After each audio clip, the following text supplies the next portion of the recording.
കൃഷി മാസ്റ്ററിൻ്റെ പുതിയൊരു ലക്കത്തിലേക്ക് എല്ലാവർക്കും സ്വാഗതം. നമ്മൾ സാധാരണ ഗ്രോ ബാഗിലും ചട്ടികളിലും ചാക്കിലുമൊക്കെ മണ്ണ് മാത്രം നിറച്ച് പച്ചക്കറികളും പൂച്ചെടികളും ഒക്കെ നടുന്നവരാണ് നമ്മളിൽ അധികം പേരും. അത്തരം മണ്ണുകൾക്ക് തുടക്കത്തിൽ ചെറിയ അയവുണ്ടാകുമെങ്കിലും കാലക്രമേണ മണ്ണ് കട്ട പിടിക്കുകയും വെള്ളം വേരുകൾക്ക് ലഭിക്കാതെയും അതുപോലെ തന്നെ വാർന്നു പോവാതെയും അതോടുകൂടി ചെടി വാടിപ്പോവുകയോ ചീഞ്ഞു പോവുകയും ചെയ്യും. ഇങ്ങനെ നടുന്നത് കൊണ്ടാണ് അടുക്കളത്തോട്ടത്തിലെയും പൂന്തോട്ടത്തിലെയും ചെടികളൊക്കെ നശിച്ചു പോകുന്നത്. എല്ലാവരും അങ്ങനെ ചെയ്യുന്നവരാണെന്ന് പറയുന്നില്ല. വളരെ നല്ല രീതിയിൽ പോട്ടി മിക്സൊക്കെ ഉപയോഗിച്ച് കൃഷി ചെയ്യുന്നവർ ധാരാളമുണ്ട്. ശരിക്കും നമ്മൾ മണ്ണ് ഒരുക്കുമ്പോൾ കാറ്റും വെളിച്ചവും കടന്നു ചെല്ലുന്ന ഈർപ്പം നിലനിർത്തുന്ന എന്നാൽ വെള്ളം കെട്ടി നിൽക്കാത്ത ഫലഭൂയിഷ്ഠമായ മിശ്രിതമാണ് നല്ലൊരു പോട്ടി മിക്സ് എന്ന് പറയുന്നത്.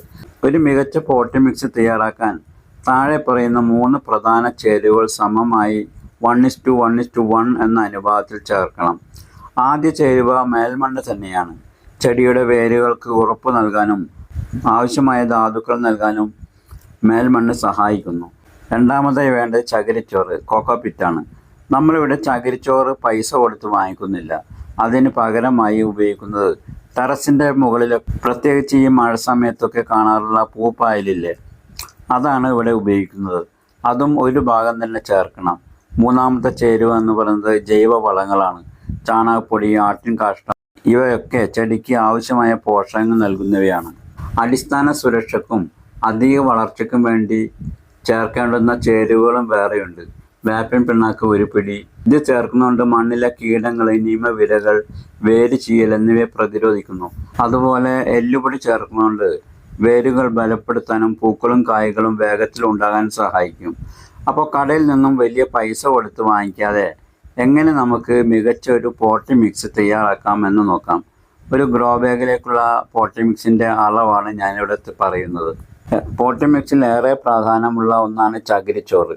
ഇവിടെ നമ്മൾ ആദ്യമായി എടുത്തിരിക്കുന്നത് മണ്ണ് തന്നെയാണ്. നമ്മുടെ പറമ്പിലുള്ള മണ്ണ് തന്നെ ഉപയോഗിച്ചാൽ മതി. മണ്ണ് കുമ്മായമിട്ട് ട്രീറ്റ് ചെയ്തു വെച്ച മണ്ണ് മാത്രമേ ഉപയോഗിക്കാവൂ. മണ്ണിലുള്ള വലിയ കല്ലുകളൊക്കെ ഒന്ന് മാറ്റിയാൽ മാത്രം മതി. ചെറിയ കല്ലുകളൊക്കെ ഉള്ളത് നല്ലതാണ്. അതുണ്ടായാൽ മണ്ണിൻ്റെ വായു സഞ്ചാരം കൂടുതൽ ലഭിക്കുകയാണ് ചെയ്യുക. രണ്ടാമതായി പോട്ടി മിക്സ് തയ്യാറാക്കാൻ എടുക്കുന്നത് ചാണകപ്പൊടിയാണ്. ചാണകപ്പൊടി പല അളവിലും വാങ്ങിക്കാൻ നമുക്ക് കിട്ടും. ഞാനിവിടെ ഉപയോഗിച്ചിരിക്കുന്നത് 5 കിലോയുടെ പാക്കറ്റാണ്. 1 കിലോ ചാണകപ്പൊടിക്ക് 30 രൂപ അടുത്ത് വരുന്നുണ്ട്. നിങ്ങളുടെ അടുക്കള മുറ്റത്ത് കൂടുതൽ പച്ചക്കറി ചെടികളുണ്ടെങ്കിൽ 5 കിലോയുടെ പാക്കറ്റ് വാങ്ങുന്നതായിരിക്കും ലാഭം. ഇനി ചാണകത്തിന് പകരമായി നമ്മുടെ വീട്ടിലുള്ള ചായയില കമ്പോസ്റ്റോ കരിയില കമ്പോസ്റ്റോ എന്തെങ്കിലും ചേർത്താലും മതിയാവും. മൂന്നാമതായി എല്ലുപൊടിയാണ് വേണ്ടത്. എല്ലുപൊടി കുറച്ച് മാത്രം ചേർത്താൽ മതി. ഇനി ചേർക്കേണ്ടത് 1 പിടി വേപ്പിൻ പിണ്ണാക്കാണ്. വേപ്പിൻ പിണ്ണാക്ക് ചേർക്കുന്നത് കൊണ്ട് മണ്ണിൽ നിന്നുള്ള ഫംഗസ് രോഗങ്ങൾ, നിമവിരകൾ എന്നിവ വരാതിരിക്കാൻ വേപ്പിൻ പിണ്ണാക്ക് നല്ലതാണ്. ഇനി അവസാനമായി ചേർക്കാനുള്ളതാണ് ചകിരിച്ചോറ്. ചകിരിച്ചോറിന് കുറച്ച് വില അധികമായതിനാൽ അതിന് പകരക്കാരനായ വസ്തു നമ്മുടെയൊക്കെ വീട്ടിൽ തന്നെ ഉണ്ടെന്ന് നേരത്തെ പറഞ്ഞല്ലോ. നമ്മളെ വീടിൻ്റെ ടെറസിൻ്റെ മുകളിലൊക്കെ പറ്റിപ്പിടിച്ചിരിക്കുന്ന പൂപ്പായലില്ലേ, അത് തന്നെയാണ് ചകിരിച്ചോറിന് പകരമായി ചേർക്കാനുള്ളത്. മഴ ശകലം മാറി നിൽക്കുന്ന ഈ സമയത്ത് ഇതേപോലെയുള്ള പായലാണ് എടുക്കേണ്ടത്. പായൽ അതേപടി ഒരിക്കലും നമ്മൾ ചേർക്കരുത്. ഉപയോഗിക്കുന്നതിന് മുമ്പായി ശരിയായ രീതിയിൽ ഉണക്കിയെടുത്താൽ ചകിരിച്ചോറിന് പകരമായി പോട്ടി മിക്സിൽ പായൽ ഉപയോഗിക്കാവുന്നതാണ്. അപ്പോൾ പോട്ടി മിക്സിനുള്ള ചേരുവകളെല്ലാം തയ്യാറാക്കി വെച്ചിട്ടുണ്ട്. ഇനി എല്ലാ ഐറ്റംസും കൂടി എല്ലായിടത്തും ആവുന്ന പോലെ ഒന്ന് മിക്സ് ചെയ്തെടുക്കണം.